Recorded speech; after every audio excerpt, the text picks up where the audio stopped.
Hello dear friends, कैसे हैं आप सभी लोग। आशा करता हूँ आप सभी लोग बहुत बढ़िया होंगे।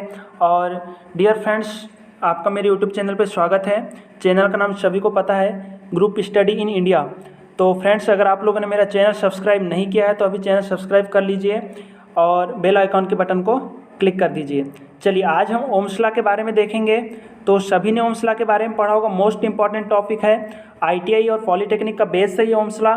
इसी नियम के आधार पे पूरा आईटीआई और पॉलीटेक्निक के क्वेश्चन आंसर और जितने भी प्रैक्टिकल हैं वो ओम्स लॉ के अनुसार कार्यरत रहते हैं। तो फ्रेंड्स, हम ओम्स लॉ के बारे में देखेंगे और आशा करता हूँ कि ये जो वीडियो है 10 से 12 मिनट का बनाया जाएगा, जिसमें पूरा ओम्स लॉ आपका कंप्लीट हो जाएगा। इससे बाहर कुछ भी नहीं आएगा। तो आप लोगों से यही रिक्वेस्ट है कि आप लोग वीडियो पूरा देखेंगे। और चलिए स्टार्ट करते हैं ओम्स लॉ के बारे में। ओम्स लॉ के बारे में आपने सभी ने पढ़ा होगा, तो देखते हैं ओम्स लॉ क्या है। ठीक है, तो डियर फ्रेंड्स, ओम्स लॉ जो है, ओम का नियम आप लोगों के यहाँ से अगर इम्पॉर्टेंट है, इम्पॉर्टेंट पॉइंट, मेन पॉइंट है कि जो ओम का नियम है वो जॉर्ज साइमन ने दिया था। किसने दिया था ओम का नियम? George Simon. तो ये वाला आपका जो है मोस्ट इंपॉर्टेंट, ओम का नियम किसने दिया था? आपका जॉर्ज साइमन ने। ठीक है, तो इनका पूरा नाम अगर पूछे तो सभी से बनना चाहिए जॉर्ज साइमन ओम।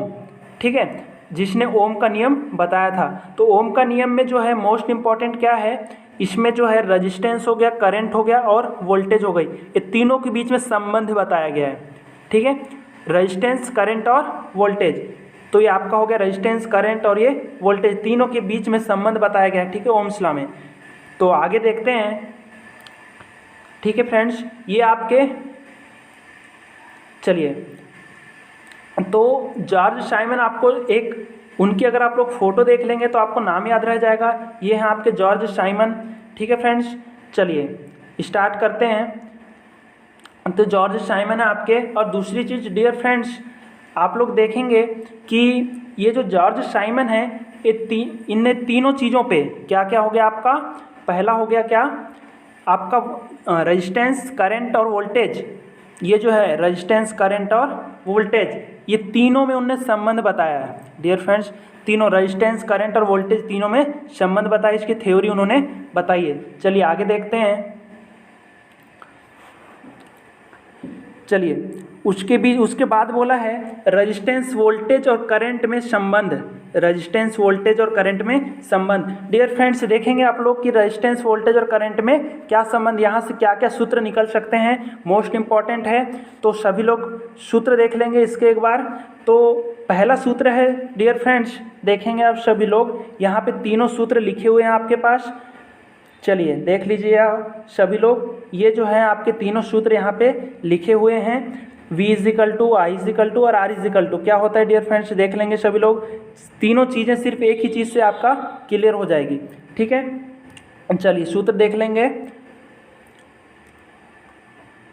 तो आप लोगों ने सूत्र देख लिया होगा। तो पहला सूत्र बोल रहा है आपका V is equal to I into R। Most important सूत्र है ये आपका। ये जो है आपका I into R, V is equal to I into R, most important सूत्र है। दूसरा बोल रहा है कि I इजिकल टू, दूसरा है आपका, दूसरा फार्मूला है I is equal to V upon R. और तीसरा है आपके पास V अपान आई। ठीक है, V अपान आई। तो तीनों सूत्र जो हैं एक ही बेस से आपके निकल जाएंगे। ठीक है, इससे। चलिए नेक्स्ट देखते हैं अपन। उसके बाद बोल रहा है ओम का नियम क्या है। चलिए देख लेते हैं कि जो ओम का नियम है इसकी डेफिनेशन क्या है, व्हाट इज ओम्स लॉ। तो डेफिनेशन तो डियर फ्रेंड्स पूछता नहीं है, बट देख लीजिएगा आप लोग कि इसका क्या है। चलिए, लिखा हुआ है ओम का नियम भौतिकी के सबसे महत्वपूर्ण नियमों में से एक है। उसके बाद बोल रहा है ओम का नियम एक सूत्र है जिसमें विभवांतर धारा तथा प्रतिरोध के बीच संबंध ज्ञात किया जाता है।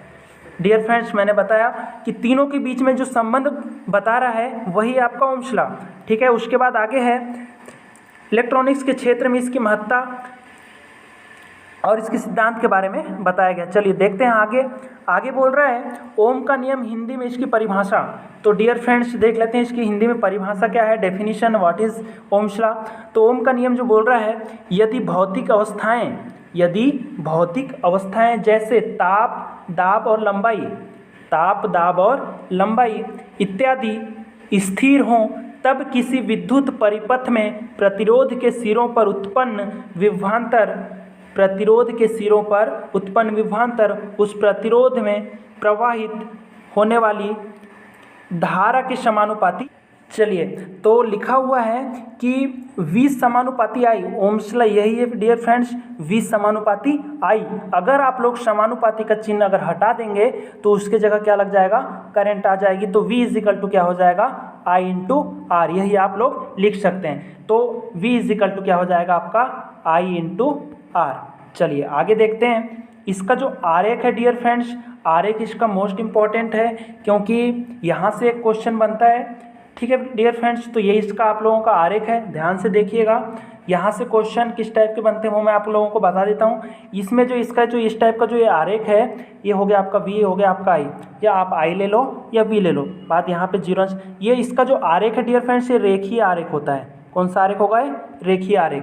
ठीक है, तो इसका ये जो आरेख है ये कैसा होगा, रेखीय आरेख इसमें होता है। तो ओम्स लॉ जो बोलता है डियर फ्रेंड्स, देखेंगे ओम्स का जो नियम है, ओम ने जो नियम दिया है वो नियम बोलता है कि ओम का जो नियम है ये केवल रेखीय परिपथ में लागू होता है, लीनियर सर्किट। ठीक है फ्रेंड्स, ये अरेखीय परिपथ नॉन लीनियर सर्किट में लागू नहीं होता। चलिए आगे देखते हैं। उसके बाद बोला है मुख्य बिंदु, मोस्ट इंपॉर्टेंट है डियर फ्रेंड्स। यहाँ से ओम्स लॉ से सारे जो मोस्ट पॉइंट है वो आप लोगों के सामने रखे जाएंगे। चलिए देखते हैं, आगे बोल रहा है कि ओम के नियम में पहला पॉइंट है, ओम के नियम में मैग्नीन वायर का प्रयोग किया जाता है। मोस्ट इंपॉर्टेंट पॉइंट है।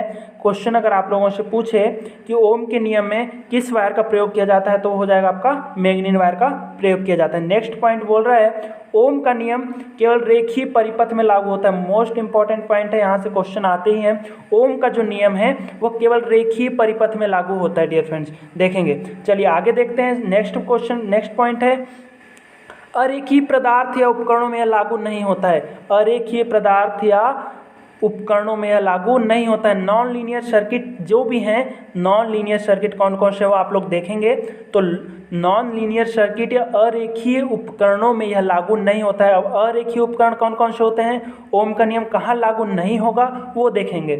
चलिए बोल रहा है ओम का नियम अरेखीय परिपथ जैसे अर्धचालक, क्या है, अर्धचालक है, कार्बन प्रतिरोध, विद्युत अपघट्ट, electrolyte, arc lamp, discharge lamp, निर्वात नलिका, जीनियर डायोड, थर्मिस्टर आदि में ओम का नियम लागू नहीं होता। मोस्ट इंपॉर्टेंट टॉपिक है। चलिए, तो यहाँ से क्वेश्चन बनते ही हैं। आपके पास 4 ऑप्शन दे देगा, वहाँ से एक में ओम का नियम लागू होगा, बाकी 3 में नहीं होगा। तो क्वेश्चन पूछ लेगा कि इनमें से कहाँ ओम का नियम लागू होता है। तो आप लोग देखेंगे कहाँ पे ओम का नियम लागू नहीं होता है और कहाँ पे ओम का नियम लागू होता है। तो ये चीज़ें हो गई आपके सामने, इतनी जो चीज़ें हैं इनमें ओम का नियम लागू नहीं होगा। नेक्स्ट देखते हैं।